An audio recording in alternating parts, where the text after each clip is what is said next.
Today we're going to be talking about Steam Link on Meta Quest 2, 3, and the Pro.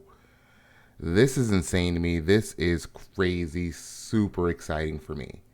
Valve has basically just supercharged your Meta Quest 2, 3, or the Pro if you play it with PC VR.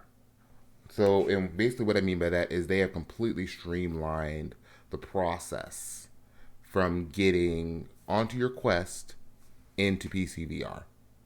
Let's go over the article. This was released November 30th. I'm recording this on December 1st. New play Steam VR games on the Meta Quest 2, 3, and Pro. Wirelessly play VR games from your Steam library with Steam Link. Now, truthfully, you could always do it with AirLink, but AirLink, in my opinion, is a really, really slow process, and it really does also hinder game performance a little bit. And it doesn't look as good as the Steam Link does or as Virtual Desktop does. But anyway, back into the article. Ooh. Let's try that again. Cool. We're excited to announce the streaming technology of the Steam Link is now available on Meta Quest 2, 3, and Pro, allowing you to wirelessly play VR games from your Steam library. Steam Link is a free app that uses the power of your PC to stream Steam games onto phones, tablets, and TVs, and now on the Meta Quest. Before you begin, you'll need a router with a wired connection to your PC and a 5 GHz Wi-Fi network for your headset.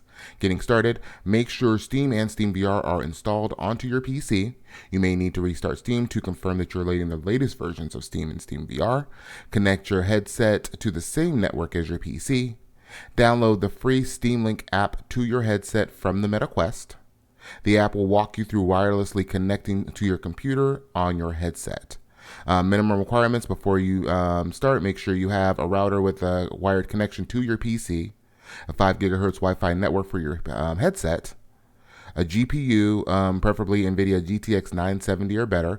If you're on NVIDIA or if you're on AMD, you're looking at like an RX 480, maybe a 580. Somewhere in there as well. Windows 10 or newer, and then the headset has to be a Meta Quest 2, 3, or the Pro. Rifts S and the original Quest are not supported. Recommended but not required: a broadband internet connection with Wi-Fi 6 or Wi-Fi 6E, a computer with at least 16 gigs of RAM, an NVIDIA GPU RTX 2070 or better. Read more along the step-by-step instructions on the Steam Link FAQ. For additional information on Steam Link and Remote Play, click here. My thoughts. Okay, so looking at these system requirements, I already played VR, so I knew that I'd be able to, and I already have the Quest 2. These GPU requirements, that's not true. I'm playing it on AMD and RX 7900 XT. It plays great. It plays fine. I have no problems with my graphics card on this setup. My system is all AMD. So there's that. I'm running Windows 11 and it's fine. I do have a wired connection to my PC, and I do have a 5 GHz band. I'm actually on Wi-Fi 5. I have a pretty decent Wi-Fi 5 router that I'm using, and it's actually been a really, really good experience. I'm excited about this technology. I played with it a bit yesterday. That's partially why the video is coming out today. And it's been awesome. It's really easy to set up. It's basically the same for Steam Link remote app. If you have it on your phone, you might have it on your Steam Deck. It works with the Steam Deck as well.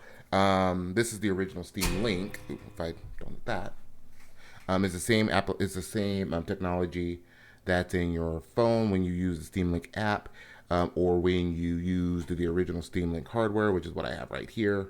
Just a little streaming box, same tech. You can have it in your TV. I've used the Steam Remote Play on my Steam Deck. It's all the same tech, and it works awesome, provided that you have a connection that can do well with it. You have a good enough local home network. We're not talking internet here. We're actually talking about a good local setup connection. Usually that just means you have to have a fast enough router to support locally everything you want to do before the internet even comes into play. Let's do some testing. Let's take a look at it. We're going to just look at a couple of games here, and then we'll talk about what we found. And the first game we're going to test here is Beat Saber. Beat Saber, we test this for latency. You know, make sure you can get the good input response because latency and Beat Saber are not friends. And while I'm not very good at the game, I never claim to be good at it. It is one of my favorite games actually in VR. I'm just not very good at it. The game runs like a dream. 120 hertz is running flawlessly. I did miss a slice early on. That was on me. I think overall in this whole match, I missed like 5 in the whole song.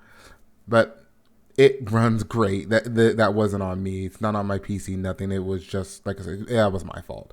But it runs great so far. Next, we're going to do NFL Pro Era 2. Now, I did slam this game in my review, and I kind of wanted to revisit it and see if it was fixed. It still has the same issues I complained about in my review. None of that has been fixed.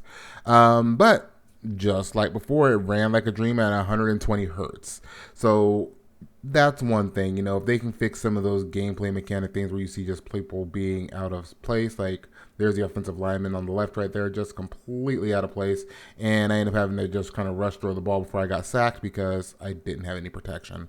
But as far as just how well the game itself runs, like latency, frame rate wise, chef's kiss. Amazing. And then last but not least, we have to check out Half-Life Alyx. I feel like Half-Life Alyx is like the mecca of VR. Like, if your PC can run Half-Life Alyx and if you can do everything you need to do well in Half-Life Alyx, you're doing really good. Especially because of the way you have to capture Half-Life Alyx, which is effectively rendering it on your VR headset. You render it on the screen, and because that doesn't catch and display capture, you also have to then use the Steam display capture that comes on the Steam VR, and that's how I'm capturing this particular gameplay.